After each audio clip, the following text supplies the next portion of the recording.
thấy được tình yêu.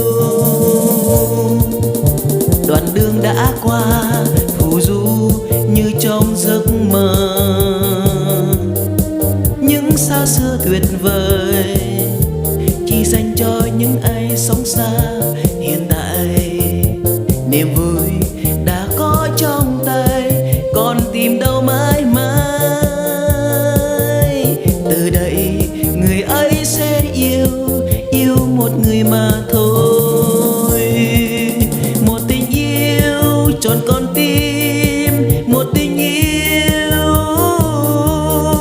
một tình yêu hoài dâng hiến, một tình yêu.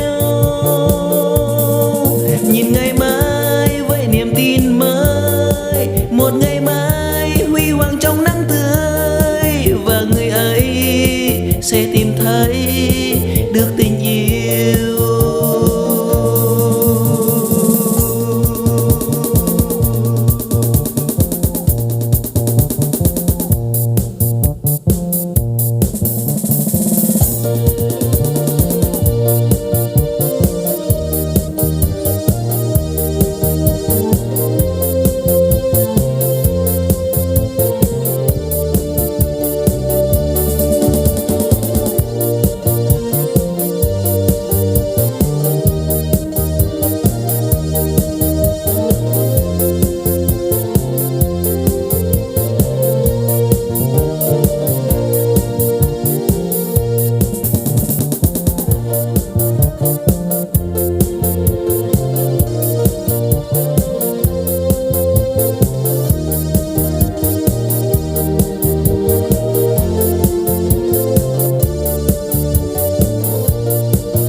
Đường tìm một lối đi, ngày qua ngày đời nhiều vấn nghi. Lạc loài niềm tin sống không ngày mai, sống quên không ai cần ai, cứ vui cho trọn hôm nay. Rồi cuộc vui tàn, mọi người bước đi, một mình tôi về. Nhiều lần ướt mi, chợt tình yêu đến trong ánh nắng mai, xóa tan màn đêm u tối, cho tôi biến đổi tâm hồn thành một người mới. Và con tim đã vui trở lại, tình yêu đến cho tôi ngày mai. Tình yêu chiếu ánh sáng vào đời, tôi hy vọng được ơn cứu rỗi. Và con tim đã vui trở lại, và niềm tin đã dâng về người, trọn tâm hồn nguyện yêu mãi riêng người mà thôi.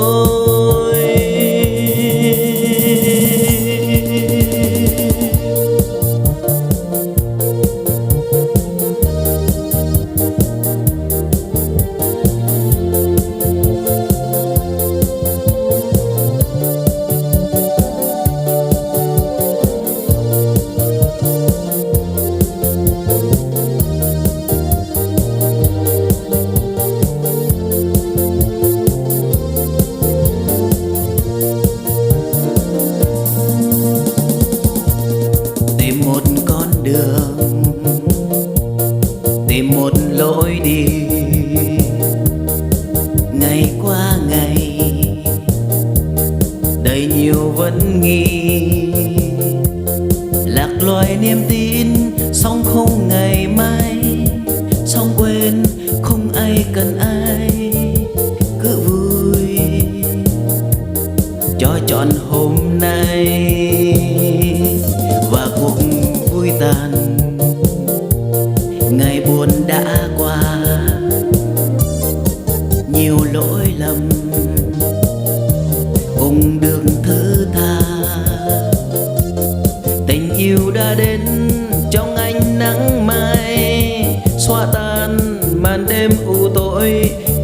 tôi biến đổi, tâm hồn thành một người mới. Và con tim đã vui trở lại, tình yêu đến cho tôi ngày mai. Tình yêu chiếu ánh sáng vào đời, tôi hy vọng được ơn cứu rỗi. Và con tim đã vui trở lại, và niềm tin đã dâng về người trọn tâm hồn, nguyện yêu mãi riêng người mà thôi. Và con tim đã vui trở lại, tình yêu đến cho tôi ngày mai. Tình yêu chiếu ánh sáng vào đời, tôi hy vọng được ơn cứu rỗi.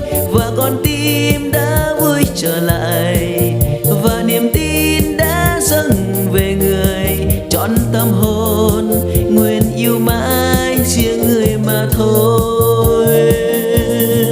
Trọn tâm hồn nguyện yêu mãi